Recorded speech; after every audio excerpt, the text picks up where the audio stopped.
Mountain, Island, Lightning Bolt, Spell Pierce, Switchblade, Stab Wound, Red Mage, Blue Mage. 3, 2, 1. Begin podcast now.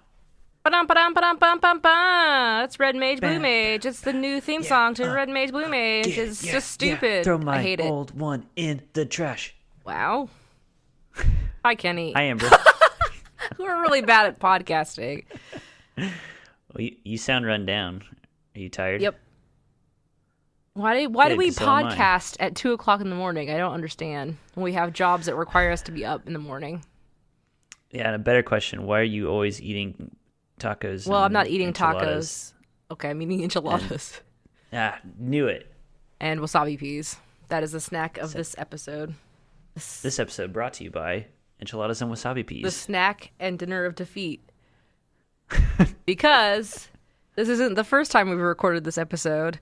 No, it's not. This will be our second time recording this episode because last time my SD card was full and stopped recording me after 6 minutes when we had been talking for 3 hours. So that's not great. Yeah.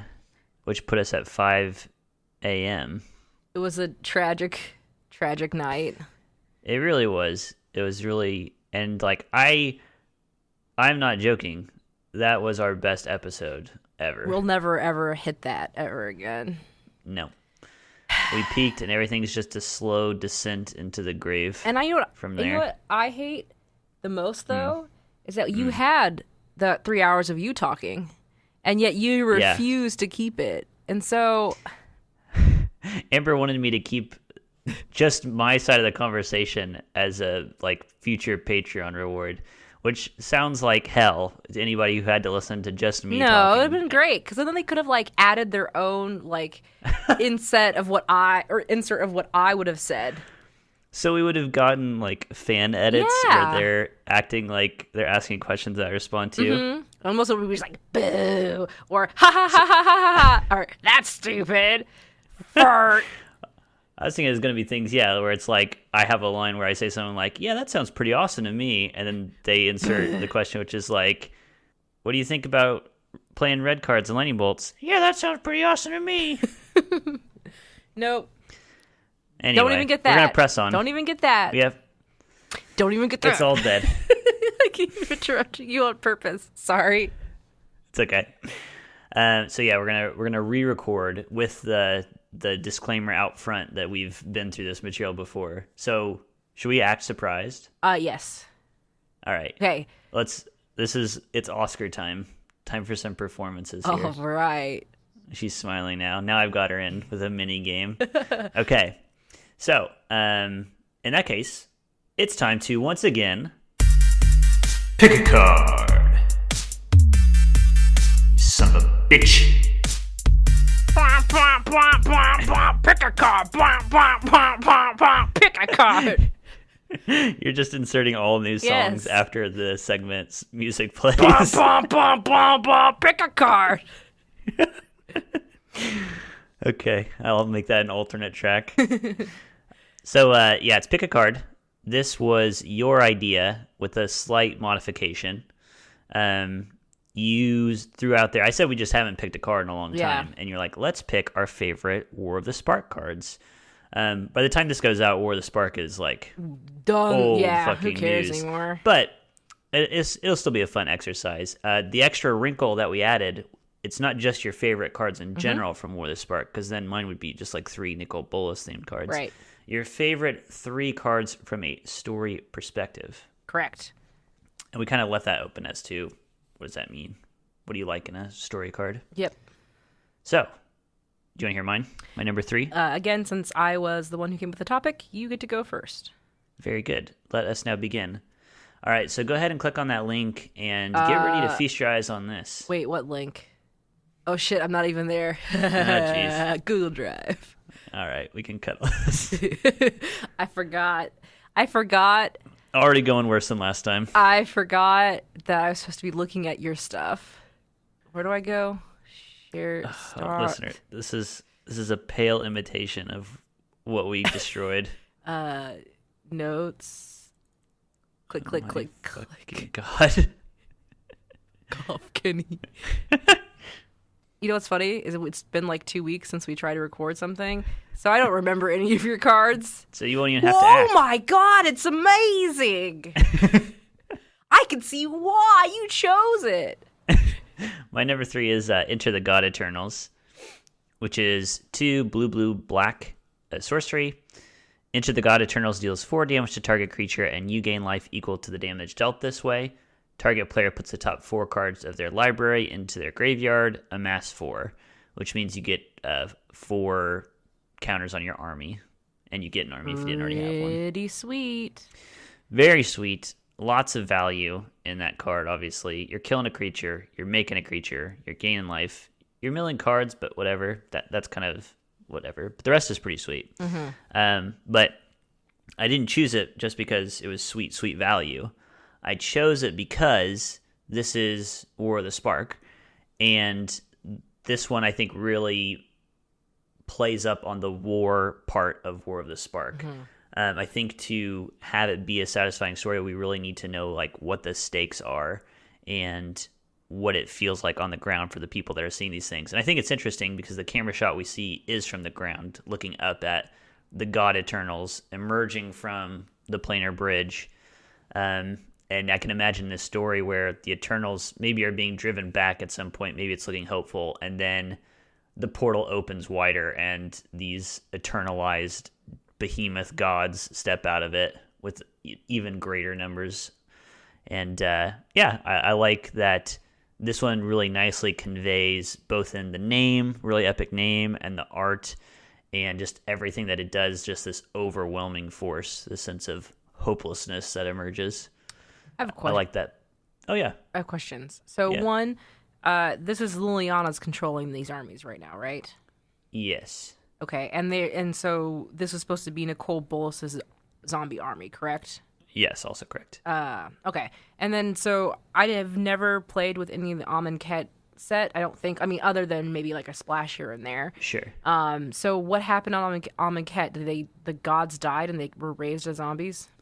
Yeah, so we knew they died on Amonkhet. Basically, Nicol Bolas went to this world in its earlier history and sort of took over its culture and made it so that they worshipped the god Pharaoh, and not knowing. And then the god Pharaoh, in their mythology, the god Pharaoh left, and he's going to return someday to bring about these beautiful hours of glory and promise and revelation. And in this world, they train warriors to become worthy of the god Pharaoh, and you pass into the afterlife where you can be with the god Pharaoh. What he was really doing is he was trying to train up a super army of zombies that he could raise from the dead. It worked. And so, yes, it did. And so he went back. The god Pharaoh came back to Amonkhet, but he wasn't the wonderful god everybody thought. He killed the other gods, and we didn't see what happened after that. And so that's why when the God Eternals came back into this, I was like, oh my god, they're Eternals too. Cool. Yeah. We didn't talk cool. about that last time. Too cool. So that's my number 3. What's your number 3? I think I said last time that I went about this in a very Amber-like fashion.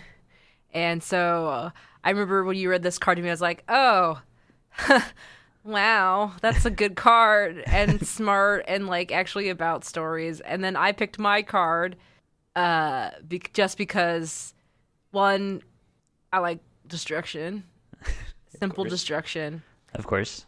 But also because of the flavor text. So the card I picked for my third is Topple the Statue. What? You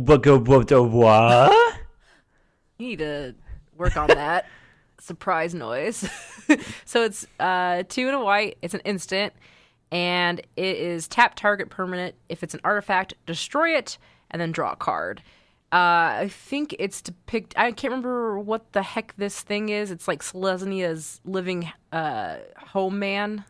Yeah, it's like the V2 Ghazi, the cradle where the Selesnya are from. Wait, so like the Selesnya people just like spring out from this dude's butt? Some of them. I imagine more as like, it's like their headquarters. It's alive? Is it sentient? It's alive because Nissa brought it to life. She animated it. Does it feel pain? Probably. I mean, it's made of living things, so I would say yeah. They're evil. So anyway, it's toppling this giant statue of Nicol Bolas from the top.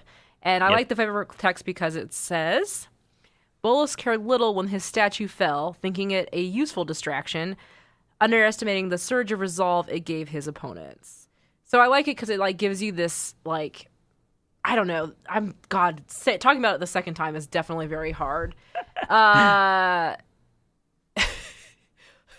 Go on. Shush! Please edit the Tell crap me out. more. Please edit the crap out of this. But I just like how it just is a depiction of like how detached Bolas is from like reality and like understanding that like this symbolic act can embolden people, empower people. Yeah. Like how he's just like, it's just a distraction. Oh yeah, let those things fall and crush people. But they're like, yeah, no, down with this fucking dragon man. He's an asshole, and we're gonna do that to him. Yeah, we're gonna knock him off his fucking seat and whatever. Knock him off his pedestal, literally. Kick him over, throw him out the door, step on him, crunch him up, poop on him. Yeah. See, and you act like, oh, mine was so like story driven and like smart, but yours, I think this is just the beginning. It's just the first card. So it's gonna get maybe sillier. I don't know. I can't remember what I picked. Okay, well, we'll both be surprised then. So yeah, my number 2 pick. Cue surprise sound.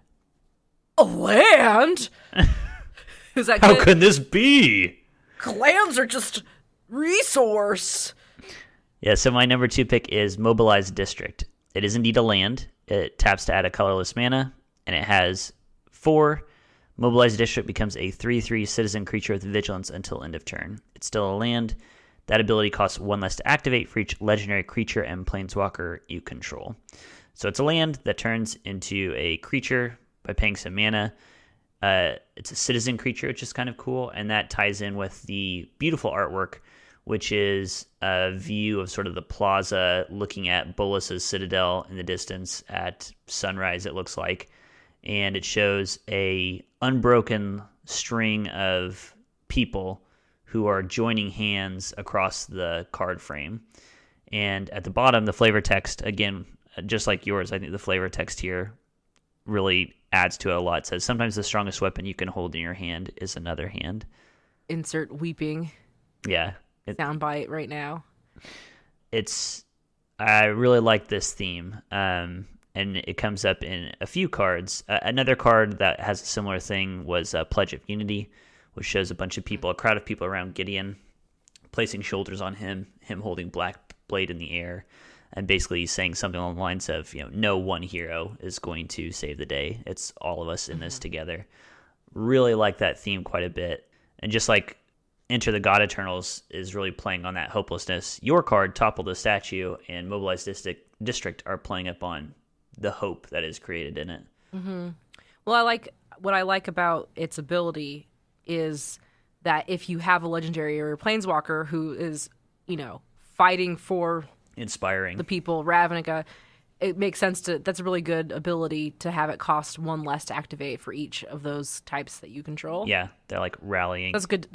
That's good design. Yeah. Good design, like really cool to play with, and also really feels like it captures what the theme the card is going for. That was my number 2. What do you got? Number 2. Let's see if I can remember. Oh yeah. Okay. So, one of my favorite things about stories is you have like this main stuff going on, right? And you have a main storyline, main characters are doing things, but I'm always looking for the secondary characters, the people who really like flesh out the world, or like other side stories that are funny that are going on. Like we could talk about Game of Thrones, how it's like you have a main thing happening, but you get these really cool like offshoots with like Tyrion and stuff like that. So the card I chose that kind of plays with that is, and what made me go, what is going on here? I want to know more about this. Is this card called Role Reversal? Yeah. Which has ostensibly nothing to do with the overall War of the Spark story. It could, maybe not like directly involved, but maybe like some sort of tertiary thing that's happening in the background. Right. So anyway, Role Reversal is a sorcery. It's 2 blue and a red. and it says exchange control of 2 target permanents that share a permanent type. And it depicts in the foreground this goblin who's sitting very much like a lion or like a sphinx or griffin, and very stern and regal looking, and has blue aura eyes. And in the background, you see this griffin, gargoyle, something that is looking freaking crazy. I don't know how else to explain it. A little frenetic, and holding a mace in its hand, and has red aura eyes. And the flavor text to it says, Uthlan the Wise scandalized Sphinx society, hooting the answers to riddles as he rampaged through Tin Street. Grangle, on the other hand, sat for hours, deep in thought, largely ignored by fellow goblins. And so my thing is like, what the hell caused these two to obviously mind swap? And like, what crazy shit is happening in the backgrounds of Ravnica? Is it like some sort of weird, like, is it experiment that just, like, how did they Freaky Friday? And what's going on? And so I like that card because it's just a flavor of the war that's happening. Yeah. And a flavor of this world. It's also cool that in this ongoing epic story about the War of the Spark, we still maintain sight on what this city is all about. Right. Because we need to know what's at stake. Like, we need to be reminded of, like, why we care about who wins this thing. And they specifically, I remember they chose Ravnica to be the location for War of the Spark because it's, like, the most beloved plane in Magic. So it's, like, it's what we care about. And we needed cards like this to kind of remind us of those characters and those ideas. Mm-hmm. Good choice. Your turn. My number 1 pick, funnily enough, is not even on the plane of Ravnica. My number 1 pick is Heartwarming Redemption, which is 2 red-white for an instant that says discard all the cards in your hand, then draw that many cards plus 1. You gain life equal to the number of cards in your hand. So unlike Enter the God Eternals, this card is kind of just a stinker. It's not really a very good card. So its story-wise, it must be very good, at least according to me, to make up for it. The art depicts the character we've known as Gideon for most of the time that we've known him. But he is on Theros, and he's in sort of ancient Greco-Roman attire, being greeted and embraced by some other characters. It's kind of a pastoral scene. You can see this Corinthian column that he's standing by. Looks like an oil painting. Looks like kind of Renaissance art or something like that. Mm-hmm. And the flavor text says, Kytheon had known war every day of his life. Now he finally knew peace. So in the story, Gideon sacrificed himself to save Liliana. And we know from Magic Origins kind of the background story. Are you okay? Yeah, I'm fine. Don't look at me. I'm just thinking about my next card is all this. That's just all I'm thinking about right now. I'm listening. And it's making me self-conscious. Oh, okay. Because you picked such a nice card. It is nice. That's what I like about it. Yeah, so we learned about Gideon's backstory in Magic Origins, that he was a boy on Theros. He was a hero. He was sort of gifted this gift of indestructibility, immortality from the gods, and that the gods charged him with killing this titan. But in his arrogance, he wound up killing his friends. Like very, Grecian tale. And his whole life since then, he took on a different name, and he's been trying to redeem himself. And what finally did it was in the moment in the story where he fails to kill Nicol Bolas, he fails at this mission to save Ravnica and to save the multiverse. He still sacrifices himself to save his friend Liliana, even though from his perspective it won't make a difference. Mm-hmm.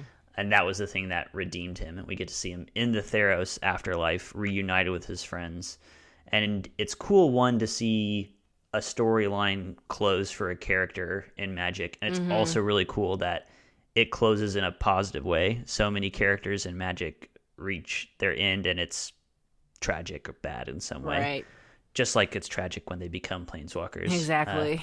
It's just a game full of tragedy. Yeah. But not not so here. We get the heartwarming redemption, which is super cool. Yeah. Makes me feel all warm and fuzzy inside. Wow, yeah. Good. Just like your card makes you feel all warm and fuzzy inside. Sure. I mean, I'm guessing. I don't know what it is. Could be anything. Okay. On that note, let's talk about my top pick. Uh-huh. Oh God, it's Krenko, 10th Street Kingpin. Yep. Legendary creature, my boy. Mm-hmm. And it costs 2 and a red. And whenever Krenko, 10th Street Kingpin attacks, put a +1/+1 counter on it, then create a number of 1/1 red goblin creature tokens equal to Krenko's power. I love Krenko. I just can't help it. And I'm glad that he is here. He's still alive and kicking. And I also love that he is the 10th Street Kingpin, which is tied into my last card, where 10th Street was where that Sphinx was running around going crazy. So I really want to check out 10th Street because it sounds like a fun place. Yeah. But it also ties into what I talked about, like with just what's going on in other places while a main event is happening. And so the the flavored text, which is a quote from Krenko himself, that says, after the heartwarming redemption, this makes me feel so bad. So he says, after the people flee, but before the enemy arrives, that's grabbing time. And so the picture is of Krenko in the foreground, and they must be in some sort of jewelry store because there's a case in front of him that's been smashed, and there's glass, and he's just holding, like, cradling in his right arm all this gold jewelry, and then holding up with his left hand a giant, I guess, diamond ring of some sort. And in the background, you can see, like, this other goblin dumping a bunch of jewels all over his face, and then there's 2 goblins fighting over something. Right. And I just like it. This is your heartwarming story. This is, well, yeah, because I love I don't usually like the main stories of stuff. I always like rooting for the bad guys or rooting for the minor characters that you don't really get a lot of spotlight because they must have an interesting thing going on. Yeah. I think it's like, it's kind of inherently cool to have a character that's more of a sketch that hasn't been filled in completely. Yeah. Because you get to do so much of that yourself, imagining who they are and what their deal is. Yeah.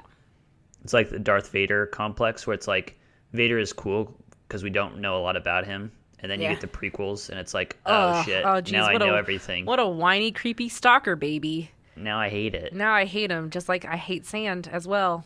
Yeah. Like he hates sand. I hate it as much as he hates sand. Anakin is rough and irritating. He gets everywhere. Gets everywhere. Ugh. Was this? We ended it on a better note last time, I swear to God. No, yeah, there was like this good discourse about like how to flesh out a world and these characters are important, these minor, and no, just sand. He's getting paid. Yep. You know Krenko's been doing good. Look at that card art. Hell yeah. He is big. He's a big boy now. He's a wiry thing last time we saw him. Yeah, he's just a mob boss. Yeah, now he's a fucking kingpin. He's a fat cat. That's right.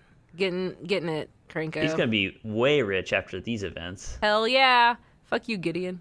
You don't know what's fucking friendship and heartwarming shit. No. I got gold. Gold, baby!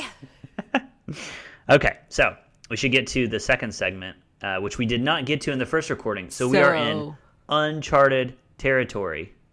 I'm excited now. Okay. I'm going to delete the first half of this episode. All right. Wow, man. I'm JKing. No, you're not. You're always being so serious. So this topic is one that I've had chambered for quite a while, and you and I just talked about it before we even had this podcast. It was an issue that we were interested in discussing, and I thought we should bring it to the table and really seriously discuss it. And so it's time to have a little bit of a debate. Once again, it's time for an academic debate between a civilized scholar and a homicidal brute. Let's begin. Not really a debate. Nah, I mean, we'll see if it's a debate. It's definitely a discussion, though. Yes. So the thing that we've discussed previously is the Magic the Gathering logo, the design of it. It changed back in 2017. Which I wasn't playing Magic, and the last time I had played Magic was like 2010? Yeah. So it's been a bit. It had been a minute. And you and I were talking about it. Well, I guess just to give the background on it, on our previous discussion, we were both talking about it because we didn't really like the logo. And specifically, we're talking about the Planeswalker logo. Or that's what we were talking about at the time. Yeah, so the reason why it came up was because Kenny lured me back into Magic. Mm-hmm. And we were looking at stuff, and then he showed me some new packaging or something. I can't remember exactly what it was. He was like, have you seen the new logo? Yeah. And I went, no. And then I looked at it, I was like, what is it supposed to be? I don't know what this represents. Yeah. I was like, it looks like a pick, like a comb. Yeah. So just to describe it, I mean, I was going to say let's describe it, but you basically just did. It is it looks like a 5-pointed comb. And it's just pointy tongs of the comb and a pointy handle. And it's in a burnt orange color. Right. And so me being out of Magic for so long, I had no idea what that was supposed to be. If it was, I mean, the logo beforehand, to me, what it was the Magic the Gathering words that looked, I don't know, 1990s version of fantasy stuff. Yeah.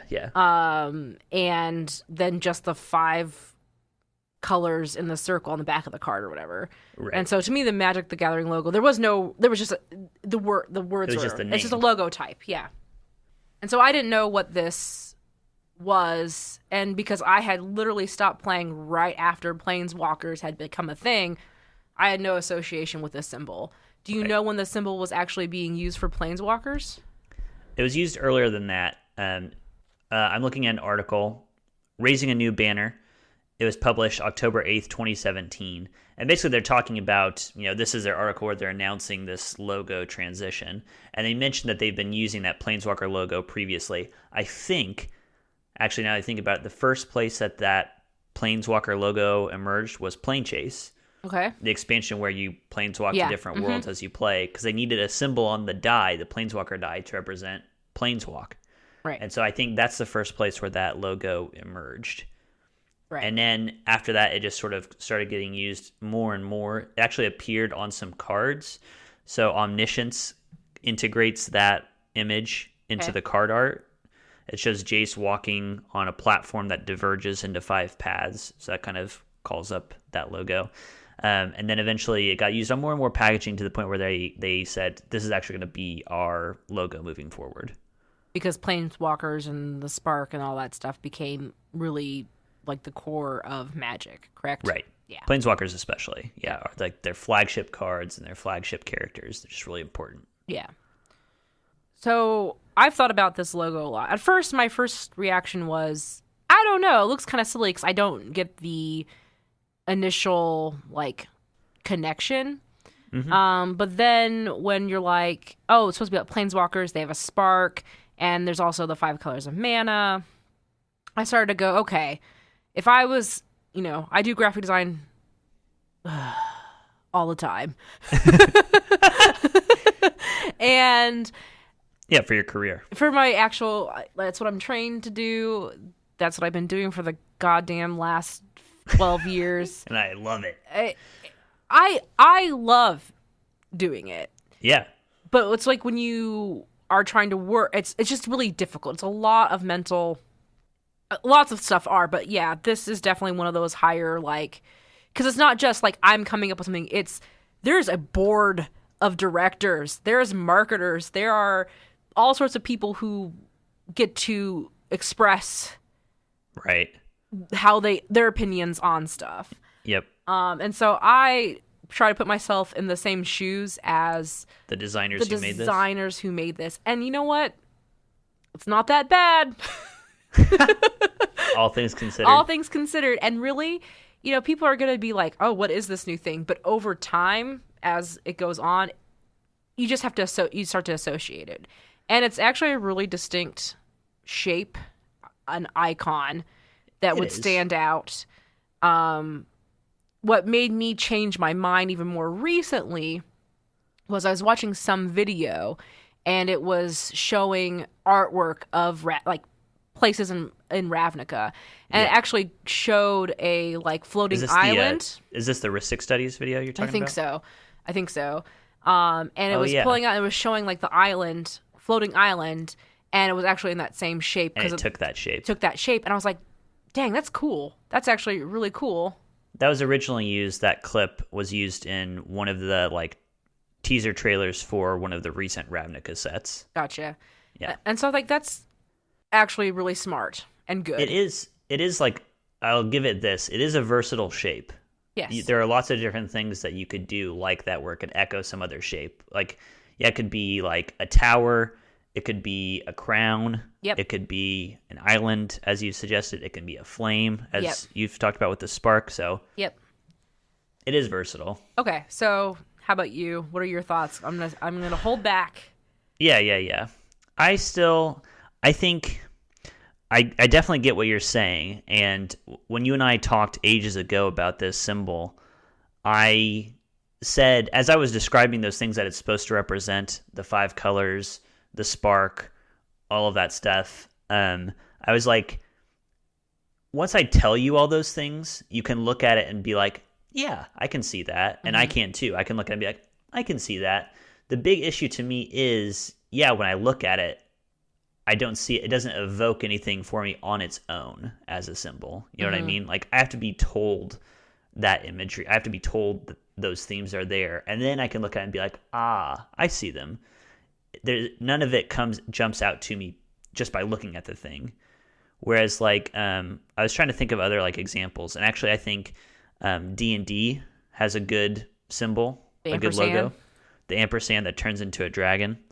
Now the ampersand itself, if you're not into D&D, you won't know what it means. But that dragon tail that's curled in there, some of that, you get some of the meaning for free, even if you don't know anything about what this is a symbol for. Do you know what I mean? Yeah. It's definitely hard. Yeah. Because you're playing this battle, this tug of war between abstraction, right? Yeah. And clarity of what it's supposed to be, right? Yeah. And logo design is very tricky. Very finicky. God, yeah.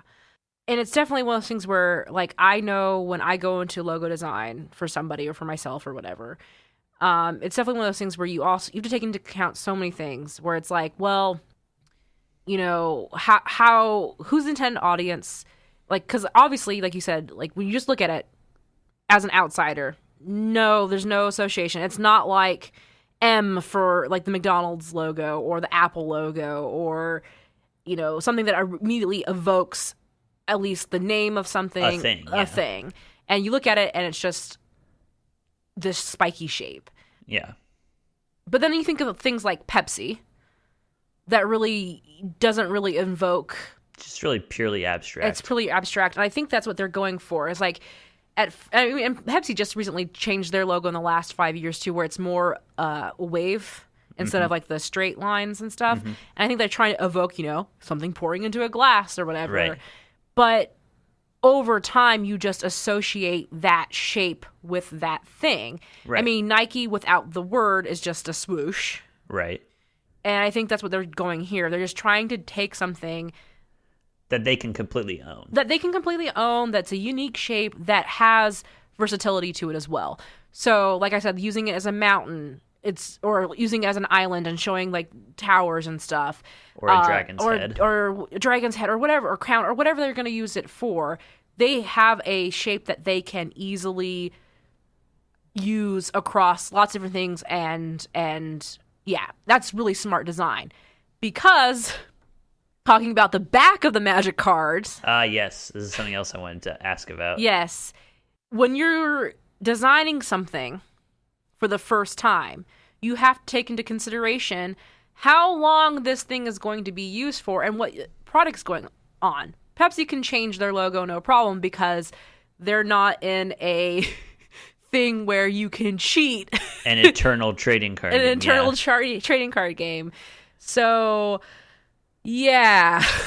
And I've definitely thought about that too when I do like podcast logos and stuff like that. It's like, how are you going to use this? Right. How are the pieces and parts going to be used? You should take that in consideration when you're designing something. When you're designing in the first place. Yeah, so reading from this article, speaking of the backs of the cards, this is when they announced this logo change. They said, they put in bold early on, there is no current or future plan to change printed card backs or to take away your ability to collect and shuffle up cards from all sets and eras. So it sounds like they are taking a pretty hard stance on that. Like, we're not going to change the back of the card. Because if they wanted to, you would just change the game forever. Like, you couldn't be, I mean, there's not really much you could do. I mean here's my sleeves, thought on that, but here's my thought on that though. I wish they had just had the balls to change the back of the card, because one, they already did change the back of the card when they decided to start printing transform cards. Okay. Like, they're messing with the backs. Like, if you are playing with transform cards, you have to have opaque card sleeves in order to play them. Mm-hmm. Now, they did have a workaround, because you weren't around for this era. Mm-mm. No. So they included in a lot, I don't know if it was all or most of the booster packs, they had a card insert. It had a normal back, and on the front, it had a list of all the transform cards in the set, and you checked a box which one it was. So they technically did give you a way to play, even if you didn't have card sleeves. Mm-hmm. But practically speaking, I don't think anybody did that. I think people just sleeved up transformed cards. Right. Because if you go to any game store, if you go to any event, you're just going to see almost completely card sleeves. And for the casual players, the ones who aren't going to be using sleeves or aren't going to be using completely opaque sleeves, I think they're just going to be using whatever cards are new anyway. Right. So it doesn't matter if they shuffle up new and old cards together, doesn't matter for them. So I really don't think it's as big a deal as they make it out to be, to change the back of the card. I know it would bother me if they had two different versions of the back of the card. Yeah, because I would want to replace all of my cards with the newer, nicer back. Because I'm a fan of their new logo type now as well. I like the simplistic, like I'm talking about like Magic the Gathering. The font. The font is nice. I know it's, and I like it without having the outline and all that stuff. It's definitely cleaner and a lot more modern. Yep. I know. I'm looking at on this page where they made the announcement. Oh no, they don't have it on here. But if you play on Arena, they have that back of the card, that black with the silver, and it's like, oh, it's so pretty. I love it. Yeah. I wish I had it in my physical hands. But like, I guess that's the funny thing too, though. Like, I realize I'm kind of contradicting myself a little bit, where I'm like, oh, I want that new card back on the back of the card, but I put all my cards in sleeves. I never see the backs of my cards, really. So maybe it doesn't even matter, really. And you would piss a lot of people off if you changed the classic back of the card, I bet. I bet. Because it does have a nostalgia factor to it. It does. It carries that cachet. Yeah. So I say, fuck it. Fuck it, as in keep the current back of the card. Keep the current back of the cards. It's not hurting anybody. It's not. And if I want to have a nice look at, and like, you don't even see the back of your cards when you're holding your cards in Arena anyway. Yeah. I mean, you see the people's cards, but yeah. One cool thing you might be interested in that they already are doing is there are card sleeves that you can buy that have as the design on the card sleeve, it's the new Magic the Gathering, you go. But card back. So if you really want that, there's nothing stopping you from doing it, really. I'm eating wasabi pea. I think also, like, it's kind of cool, like, part of it is nostalgia. Like, I'm looking at that card back, the classic card back, and it feels like old and arcane and magical, I think in part because it looks old. You know what I mean? Yeah. Like, it looks like it's from another era, not just because it was designed to look like a spell book, but because it literally came from 20 years ago. Yeah. 25 years ago. And so it looks like it's from a different time. Yep. Which I don't think hurts Nope. Magic. Nope. Keep it. Keep it.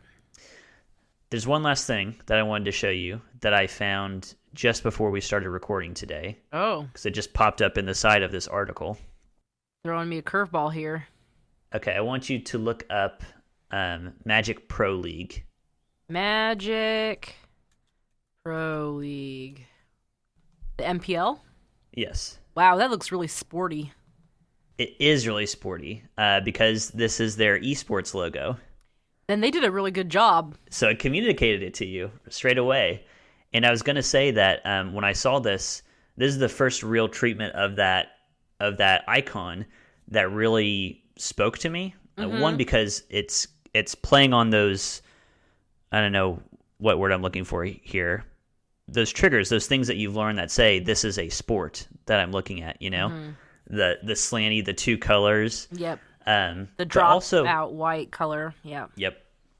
The flat image. So I like that simplicity, but I also think this is their best use of that icon where it's logo and text, because most of the time they just kind of smush them together and they're not really integrated in any kind of coherent way. And here they sit very nicely next to each other, or at least I think so. Right.